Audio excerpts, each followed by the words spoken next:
في يوم 8 يوليو 2023 منتخب مصر تحت 23 عام منتخب الرجاله، وتحط تحت كلمه رجاله 100 خط، بيخسر بطوله افريقيا من المنتخب المغربي الذي لا يستحق البطوله على الاطلاق بمساعدات تحكيميه اصبحت معتاده مع الانديه والمنتخبات المغربيه. المباراه بتبتدي والمنتخب المصري حرفيا واخد منتخب المغرب على ارضيه الميدان غسيل ومكوى، علشان محمود صابر في الدقيقه العاشره بيسجل هدف صاروخي اسرع من صاروخ افنجان، اسرع صاروخ في العالم. هدف من الاهداف اللي يحط هدف المترجي في مرمى النادي الاهلي في تابوت الموت، علشان في الدقيقه 18 الحكم الموجه الكيني يطرد اللي احرز الهدف الاول لمنتخب مصر محمود صابر. ولسان حال الحكم ازاي بتسجل هدف في منتخب بلاد؟ لو جيت تراجع الكوره هتلاقي ان محمود صابر لاعب منتخب مصر اتزحلق قبل ما يدوس على رجل الزلزولي اللي كان مقضيها اختص طوال المباراه، ولكن هتقول ايه، حكم موجه وله كل العذر. والمنتخب المصري فضل صامد وماسك كوره على المنتخب المغربي رغم النقص العددي. المنتخب المغربي ما عرفش يبني هجمه واحده حرفيا، بعد مساعدات وتسهيلات تحكيميه بيسجل هدف التعادل في المنتخب المصري. والشوط الثاني بيبتدي والمنتخب المصري ايضا ماسك كوره على المنتخب المغربي علشان نوصل للاكسترا تايم، علشان الحكم المغربي لوالده فوزي لقجع الدقيقه 106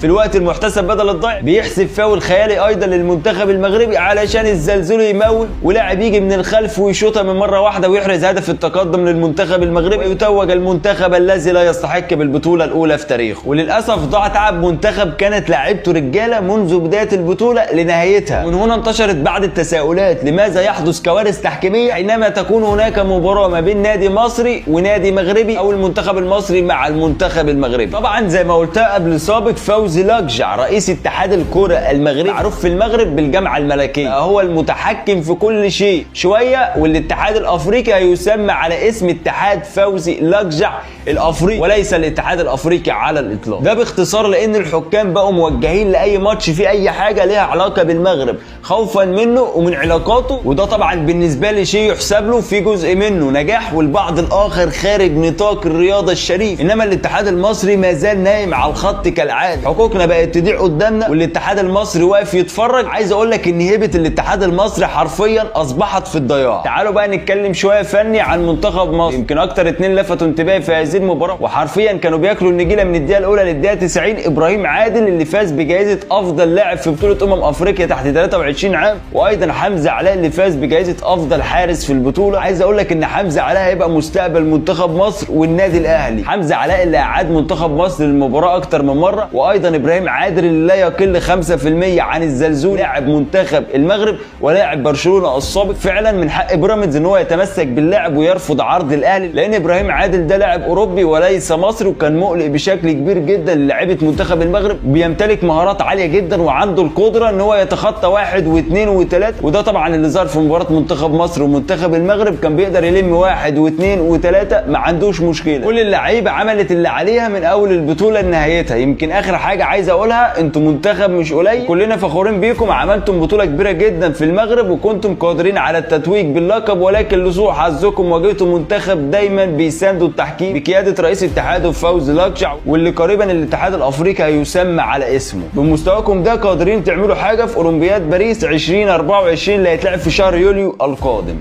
حكم مباراة المنتخب مع المغرب طلع مرتشي، قعد مع فوزي لقجع، وعشان كده مدرب مصر شاور لهم في المقصورة ان المسرحية تمام. يعني فاكرين حكم الفار بتاع ضربة جزاء أطهر الطاهر اللي كانت هتطلع الأهلي بالصدفة؟ هو نفس حكم ماتش النهائي بين الأهلي والوداد واللي ما حسبش ضربة جزاء للأهلي، وبالصدفة هو حكم ماتش النهائي اللي طرد محمود صابر. مفاجأة في طاقم تحكيم مباراة مصري والمغرب. يا ترى ايه الحكاية؟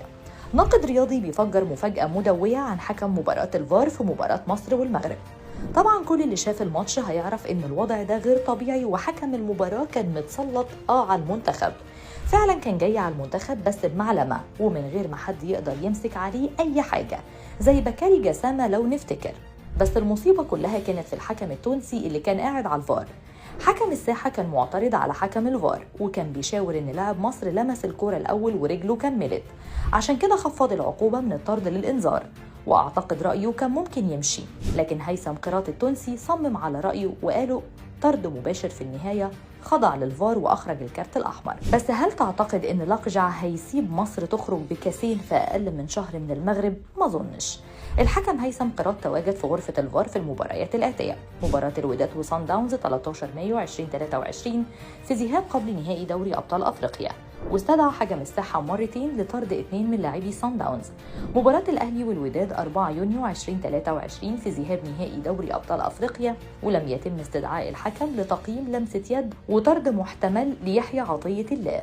مباراة مصر والمغرب 8 يوليو 2023 في نهائي كأس أفريقيا للشباب، وقام باستدعاء حكم الساحة لطرد محمود صابر في الدقيقة 15. السؤال: هل مفيش أي حكام فيديو آخرين في القارة بخلاف هيثم قيراط؟ أنا لا أؤمن بنظرية المؤامرة وإن الحكم يقدر يتحكم 100% في نتيجة المباراة، لكن يبقى السؤال مطروحاً: لماذا تم إسناد تحكيم الفار ل3 مباريات مصيرية للوداد أو المغرب في أقل من شهرين لنفس حكم الفار، وانتهت جميع قراراتها في صف الوداد أو المغرب؟ أنا بقى بقول لكم إن الحكم ده مرتشي وقعد مع لقجع في المغرب وبيتفق معاه.